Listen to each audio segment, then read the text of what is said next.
What's up, man? How's it going? Good, you? Good. So,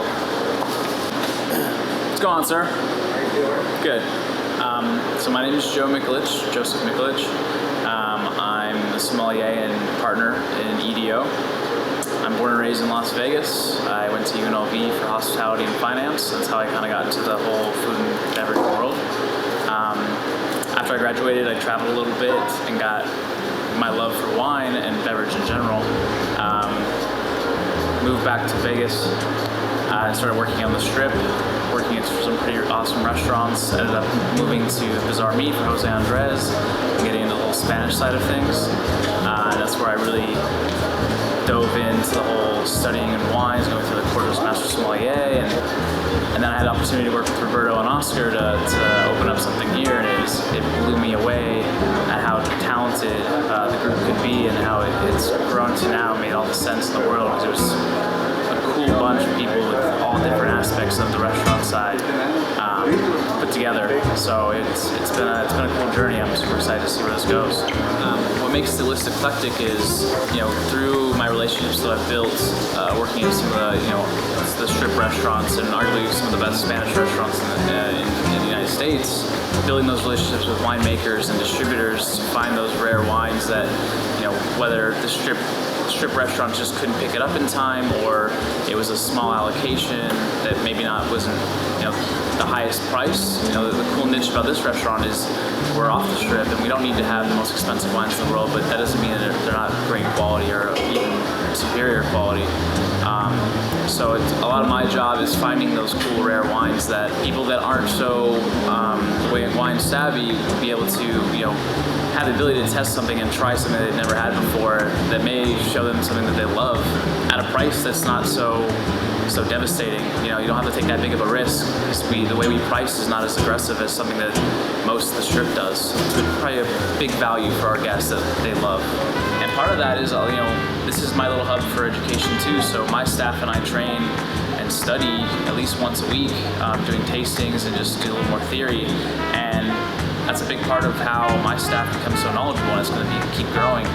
And they do a good job of training, or at least trying to educate some of our guests that come in that may not be so familiar with Spanish wine. I had met Oscar months before we even started talking about doing EDO.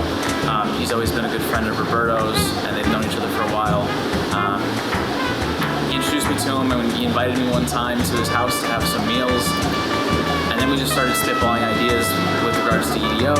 I'd go to his house, he'd make me some dishes that he wanted to have here, and I'd bring up ideas of what wines to have or what things we could pour, and then we just brainstorm and just figure it out. And he may not have that theory side of things down, but he knows what works. And him and I taste a lot of food together, we drink a lot of wine together, and we see what works with our food. So Chef Oscar loves using a lot of seafood, and a lot of our menu has a good amount of seafood for appetizers, starters, things of that nature, oysters. So a big part of the food pairing thing is a lot of white wines that work, high acid, that work with a lot of seafood, things of that nature, even like lighter reds. There's a lot of reds that work with certain fishes and things of that nature.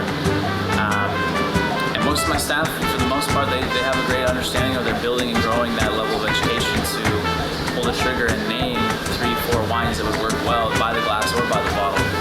It's all growing, and some of the more prominent ones is Albarino.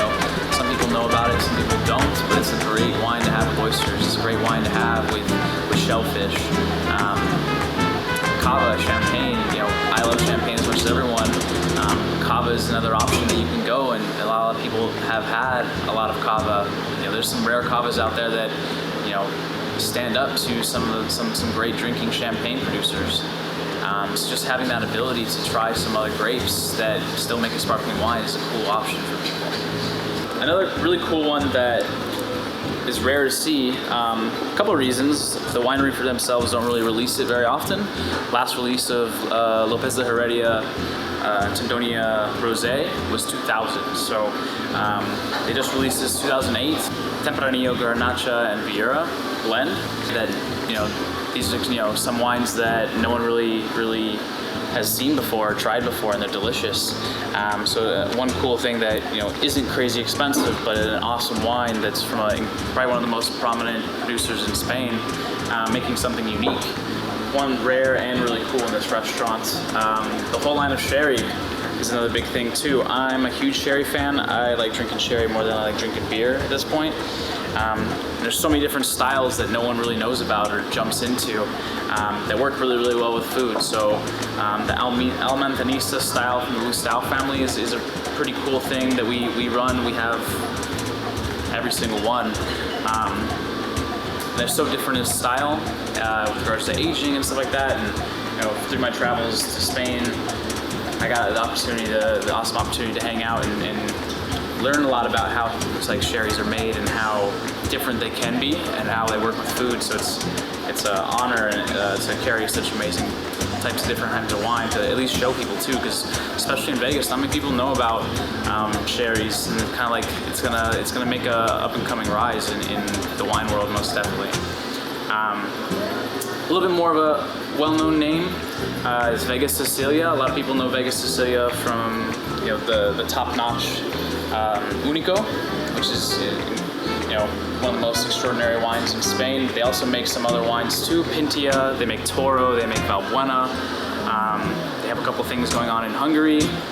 A little bit bigger in body is Pintia, so still Tempranillo, but a lot bigger in body. So it's a lot with our savory dishes.